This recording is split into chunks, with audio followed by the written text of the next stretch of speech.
നമുക്കിന്ന് ബ്രേക്ക്ഫാസ്റ്റ് ഉണ്ടാക്കി തുടങ്ങാം.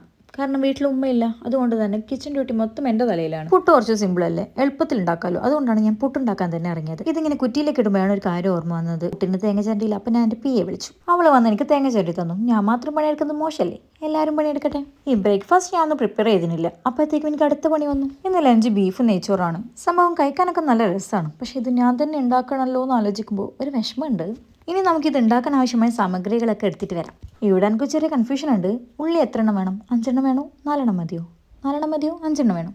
5 എണ്ണം കിടക്കട്ടെ അല്ലേ? നമുക്ക് പെട്ടെന്ന് ഉള്ളി തൊളിച്ചെടുക്കാം. ഇതുപോലെ സ്പീഡിൽ ചെയ്യാം. ഇതുപോലെ സ്പീഡ് ചെയ്യാൻ പറ്റുമെങ്കിൽ എത്ര എളുപ്പമായിരുന്നു പണികളൊക്കെ അല്ലേ? എനിക്ക് ഞാൻ മാത്രം കഷ്ടപ്പെടുന്ന ഒട്ടും ഇഷ്ടമല്ല. എല്ലാവരും പണിയെടുക്കട്ടെ. ഇവൻ ഇവിടെ നിന്ന് ചുറ്റിപ്പറ്റി നടക്കുന്നുണ്ടപ്പോൾ ഞാൻ പറഞ്ഞു അടിച്ചു വരാൻ. ബാലവേലയാവോ എന്തോ. ബീഫ് വെറുതെ വെച്ചാൽ പോരാ, വറുത്തരച്ചിട്ട് തന്നെ വെക്കണമെന്ന് ഓർഡർ ഉണ്ട് എനിക്ക്. ഹായ് ഐസ്. ഇനി ഒരു റൈസൊക്കെ കഴിച്ചിട്ടാവും അടുത്ത പണി. ആക്ച്വലി 3 ഇയേഴ്സ് മുമ്പ് വരെ എനിക്ക് ഒന്നും ഉണ്ടാക്കാൻ അറിയില്ലായിരുന്നു. ഒരു 2 വർഷം ഞാൻ എൻ്റെ ഹസ്ബൻഡ് കൂടെ ഒമാനിൽ. ആ 2 വർഷം കൊണ്ട് ഞാൻ പഠിക്കാത്തതായിട്ട് ഒന്നും തന്നെ ഇല്ല. എല്ലാം ഉണ്ടാക്കാൻ അറിയാം, A to Z എല്ലാം പഠിച്ചു. പക്ഷേ ഇപ്പോൾ 1 വർഷമായിട്ട് ഞാൻ നാട്ടിലാണ്. അതുകൊണ്ട് തന്നെ പഠിച്ച കാര്യങ്ങളൊക്കെ ഏകദേശം മറന്നുപോയിട്ടുണ്ട്.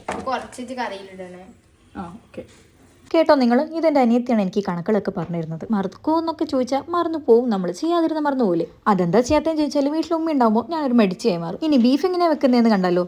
ഉള്ളി, തക്കാളി, ജിഞ്ചർ ഗാർലിക് പേസ്റ്റ് ഇതൊക്കെ വഴറ്റിയെടുത്ത് മുളക് പൊടി, മല്ലിപ്പൊടി, ഗരം മസാല, മഞ്ഞൾപ്പൊടി, ബീഫ് പൗഡർ അങ്ങനെയുള്ള എല്ലാ പൗഡറും ഇട്ട് നമുക്കിത് നന്നായിട്ട് വഴറ്റിയെടുക്കാം. ബീഫും അതിലേക്ക് ഇട്ട് നന്നായി മിക്സ് ചെയ്തെടുക്കാം. ഇത് മെയിൻ ഐറ്റം. പെപ്പർ പൗഡർ ഇട്ടില്ല. പെപ്പർ പൗഡർ നമുക്ക് കുറച്ച് കൂടുതൽ ഇട്ട് കൊടുക്കാം. ഞാൻ ഉപ്പ് ചേർത്തിട്ടില്ല. അതാറ്റം മറന്നു പോയിട്ടുണ്ടെങ്കിൽ തീർന്ന കറി. നമ്മൾ കണ്ണൂർക്കാർ കല്യാണം കഴിച്ചാലും നമ്മളെ വീട്ടിൽ തന്നെയല്ലേ നിൽക്കുക. അതുകൊണ്ട് തന്നെ കുക്കിംഗ് പരിപാടിയിലൊന്നും വലുതായിട്ട് ഇടപെടില്ല. ഞാൻ എല്ലാവരെ കുറിച്ചും അല്ല പറയുന്നത്, താല്പര്യമുള്ളവരൊക്കെ ചെയ്യും. എന്നെ പത്ത് മടിച്ചുകൾ എപ്പോഴും മടി പിടിച്ചിരിക്കും. ബീഫ് കുക്കറിലാക്കി വെച്ചിട്ടുണ്ട്. ഇനി നമുക്ക് നെയ്ച്ചോർ പരിപാടിയിലേക്ക് കിടക്കാം. ഉള്ളിയും ക്യാരറ്റും സ്പൈസസ് ഒക്കെ ഒന്ന് മൂത്ത് വരുമ്പോൾ നമുക്ക് അരി അതിലിട്ട് വറുത്തെടുക്കാം. അരി വറുത്തിട്ടാണ് നെയ്ച്ചോറ് വെക്കുന്നത്. ഈ ഒരു രീതി ഞാൻ യൂട്യൂബിൽ നിന്നൊക്കെ പഠിച്ചത്. ഇനി ഞാൻ പറഞ്ഞതൊക്കെ കേട്ടിട്ട് എനിക്ക് ഒന്നും ഉണ്ടാക്കാൻ അറിയില്ല എന്നൊന്നും നിങ്ങൾ ചിന്തിക്കരുത്. കാരണം എങ്ങനെ ഉണ്ടാക്കണം എന്നുള്ള ഐഡിയ ഒക്കെ എനിക്കുണ്ട്. പക്ഷെ നിങ്ങൾ ചെയ്യാതെ ചെയ്യുമ്പോൾ നമ്മൾ കുറച്ച് മറന്നുപോലെ. ആ ഒരു മറവി, അതാണ് പ്രശ്നം. എന്റെ ബീഫ് ഇത്തിരി പെർഫെക്റ്റ് ആവും ഞാൻ വിചാരിച്ചില്ല. കുക്കർ തുറക്കുമ്പോൾ നല്ലൊരു സ്മെല്ല്. ഇനി അരച്ചു വെച്ച അരപ്പും മല്ലിയും കറിവേപ്പിലേക്ക് ഇട്ട് ഒന്നും കൂടി തിളപ്പിച്ചു. ഇവിടെ നെയ്ച്ചോറും റെഡി ആയിട്ടുണ്ട്. ഇനി വാ നെയ്ച്ചോറും ബീഫും കഴിച്ചാലോ. ചമ്മന്തി ഉണ്ട് കൂടെ. ബീഫൊക്കെ പെർഫെക്റ്റ് വേവായിരുന്നു, നല്ല സോഫ്റ്റ് ആയിട്ടുണ്ട്. ഞാൻ ഇത് കഴിച്ചു തീർക്കട്ടെ. അപ്പോൾ ഓക്കെ, ബൈ.